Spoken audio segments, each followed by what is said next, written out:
All right, good morning, everybody. Joe Van Doren here, and welcome to our Virtues Pick for this morning. I'm excited to have this word today. I think it's one that's going to serve us well as we focus on it.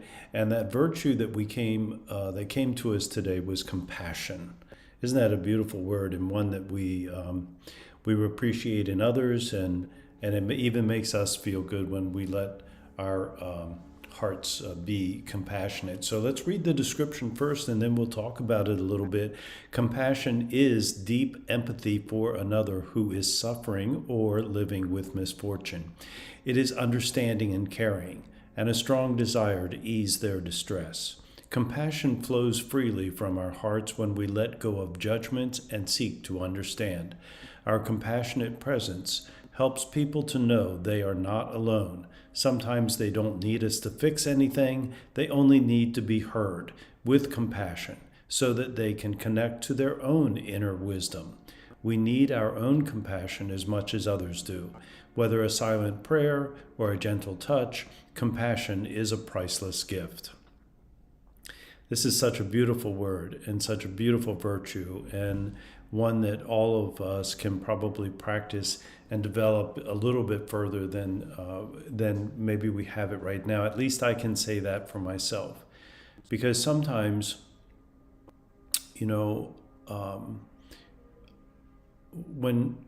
sometimes it's hard for us to let go of our judgments and to let go of our biases, let go of our prejudices, the things that maybe the beliefs and the thoughts that were put into us from a very young age. It can be hard for us to let some of those things go and move to a different level, right? And so as I was reading this, I was thinking about, okay, what are the things that I have in my mind that are not really helping me to be curious enough to seek to understand other people. And those might be as simple as always. I think, we always talk about starting our practice and development of the virtues in our family, right? And so how am I being compassionate with those within my family? What sort of ideas or triggers or thoughts do I have that don't allow me to understand the other person, whether it's a child or a spouse or or someone else that's close in the family, mother-in-law, aunt or an uncle or a cousin. What is it that I am holding on to that is not allowing me to understand this other person's position, what they're going through, or what they're feeling at this moment? And so that's how I'm focusing today, is let go of what you believe is true, and really do seek to understand the other person. I think this is one of the things, so much of the talk and things that are going on in the world today are about people who are different than maybe you are or I am. And so when we look at these individuals from not a place of judgment, but we look at them from a place of not how are you different than me, but how are you the same, and what are the needs that you have right now that maybe you and I share, because we all share these things, right? We share the needs that we have for love and connection and for the hopes and dreams that we have for our children, and it doesn't matter the color of our skin or any other thing that we might see as a difference between us, because we're human. And so let go of those judgments. That's kind of the focus that I'm going to be focusing on today. And I'm not going to, obviously, we're not going to get rid of all of those things in one day. But it helps us to focus on it for just a few minutes each day and to think about it, because then we have the opportunity to make a choice. We can choose to be curious. We can choose to seek to understand. We can choose to question and to look for the good in the other person. And that's true no matter what, no matter whether it's a child, a close family member, someone from the outer skirts of our families, or or those in our community. And once we ask those questions and we become curious and we get to know people, don't we find that most of the time most of us are very much the same?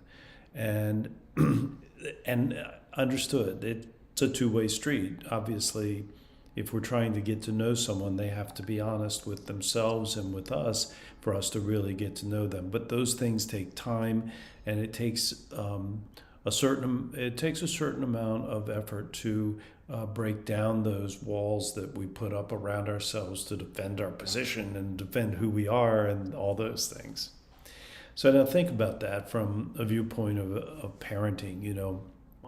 We want our children to grow up to be compassionate individuals that can demonstrate an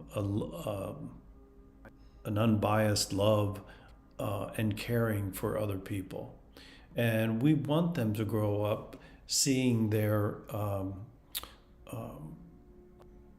abilities to help others, even in the most simple ways of simply just listening to them.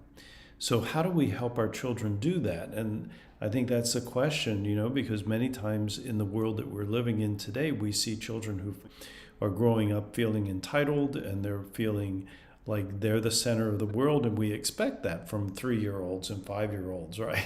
But we're hoping that by the time they get to 9 or 10, that their viewpoint goes out beyond themselves, and that they're seeing the rest of the world, and they're seeing their connection.